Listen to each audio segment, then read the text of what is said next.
I wanted to be cuddled. Why I hired an escort. Rachel hired a male escort after being in a sexless marriage for 20 years. She said the experience has been a satisfying one. Rachel has been married for 20 years and built a family, but has never had a sex life. Rachel had always believed in the idea of a traditional family. Raised in a Southeast Asian household, the pressures to marry young and start a family were immense. By the time she was in her early 20s, she had met her husband, and the whirlwind romance quickly led to an engagement. It seemed like the natural next step. She didn't question it. Life moved on at a rapid pace, and the pressures from her culture and society to reach certain milestones only intensified. As a young woman, Rachel was adventurous and eager to explore her sexuality, but her Southeast Asian family expected her to marry early and become a mother. I don't think my husband and I were compatible. We were so busy focusing on trying to meet the milestones that society places on us, and also culturally as well, Rachel told Insight. Rachel and her husband have 3 children who were all conceived through IVF. Intimacy is very much built when 2 partners are compatible sexually, but also having open and honest communication as well. And that's definitely something that's not been present in my marriage. Her marriage was built on shared responsibilities and a commitment to family, but it lacked intimacy from the very beginning. Although Rachel was passionate about her career and creating a stable life for her children, there was always an underlying feeling that something was missing. Her sexual desires and needs were never truly considered, nor were they discussed openly with her husband. They were too caught up in the chaos of life, too focused on building a family, and too concerned with meeting cultural and societal expectations to pay attention to their emotional and physical connection. Rachel's 40th birthday was a turning point, as the lack of intimacy in her relationship became unbearable. I felt deprived of a basic human need that most people desire, just to feel affection and touch. Deprivation makes anyone hungry, Rachel said. By the time Rachel reached her 40th birthday, the emotional and physical toll of the marriage had become unbearable. She felt suffocated, trapped in a life that no longer felt authentic to who she was. The affection and touch she had longed for were missing. She felt like a part of her had been denied, not just her sexuality, but her humanity. To feel affection, to be touched, to be desired. These were the basic needs that she had gone without for far too long. The lack of intimacy left her feeling empty, hollow. This deprivation, she felt, was slowly consuming her. I needed that intimacy. I wanted to be cuddled. I wanted to be kissed. I wanted to feel as though I was desirable as a woman. I felt deprived of a basic human need that most people desire, just to feel affection and touch.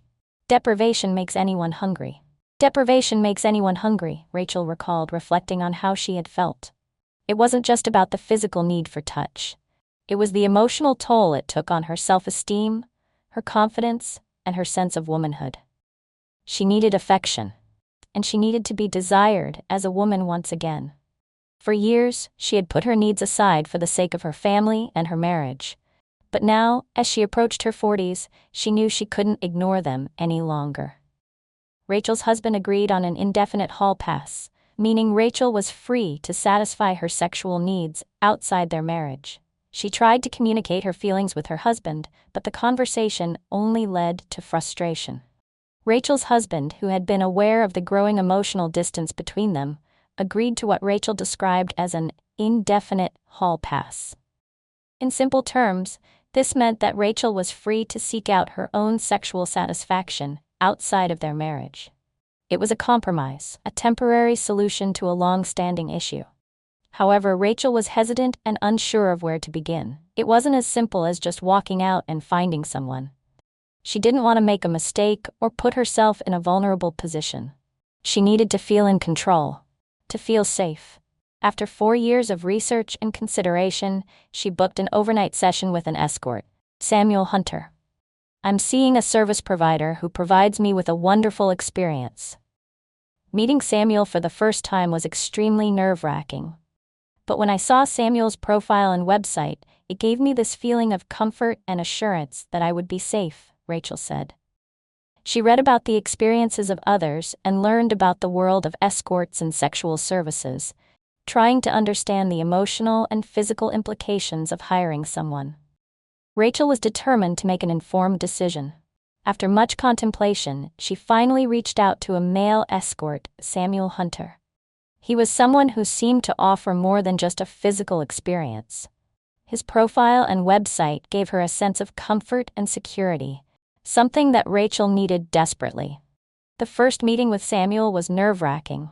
Rachel could barely breathe when she arrived at their meeting spot, and her mind raced with 1,000 thoughts. However, when she saw him, all of her worries began to melt away. Samuel's calm demeanor and professional approach provided her with a sense of ease. He didn't push for anything beyond what Rachel was comfortable with, and that was exactly what she needed. It wasn't just about sex, it was about creating a safe space, one where Rachel felt heard and understood. Our time is spent 95% socializing and 5% in the bedroom. There are times where we don't even have to have sex because we just had a great time. And then we just have a cuddle in bed. That's nice for me because I don't get that in my real life, Rachel said. Samuel and I have got clear boundaries in terms of what we expect from one another. Over the past year, Rachel has met Samuel on a weekly basis. Their relationship wasn't one built on just physical interaction. In fact, only about 5% of their time together was spent in the bedroom. The rest of the time, they engaged in conversation, shared laughs, and enjoyed each other's company. They would often talk for hours, building a genuine emotional connection. Sometimes they didn't even engage in sexual activity at all. They would simply cuddle, enjoy each other's presence, and talk about life. For Rachel, this was something she hadn't experienced in years. And it was more fulfilling than anything she had imagined. She felt safe, heard, and cared for. Samuel is amazing. He gives me a safe space. I'm heard when I'm with him. The weekly sessions with Samuel provided Rachel with something her marriage couldn't offer: intimacy. It wasn't just about physical touch, it was the emotional connection that Samuel provided. For Rachel, this was more than she had ever expected. The time she spent with him became her time to heal, to reconnect with herself, and to embrace her womanhood in a way that felt empowering. Samuel, too, found fulfillment in his work. When he started as an escort at the age of 40, he never expected to find such satisfaction in the job. He had been inspired after watching a documentary about a sex worker who provided services to people with disabilities. Samuel saw an opportunity to offer something valuable, something that went beyond just physical intimacy. He wanted to create a space where people, especially women, could explore their desires, set boundaries, and experience safety. Samuel became an escort when he was 40, after seeing a documentary about a sex worker who worked with people with disability. There are times where we don't even have to have sex.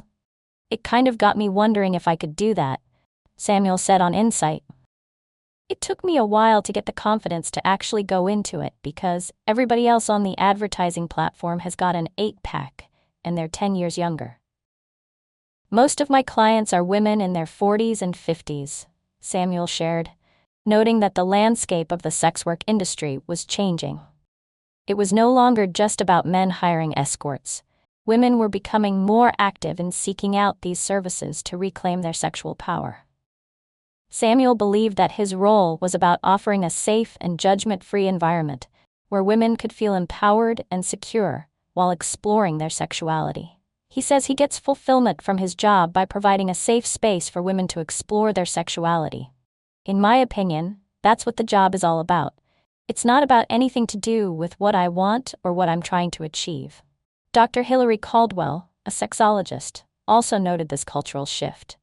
She explained that women were becoming more sexually awakened and were more willing to explore their desires without shame or guilt. In fact, she had observed a significant increase in women seeking sexual services in recent years. The sex industry was once seen as a service for men, and that perception has changed, she said.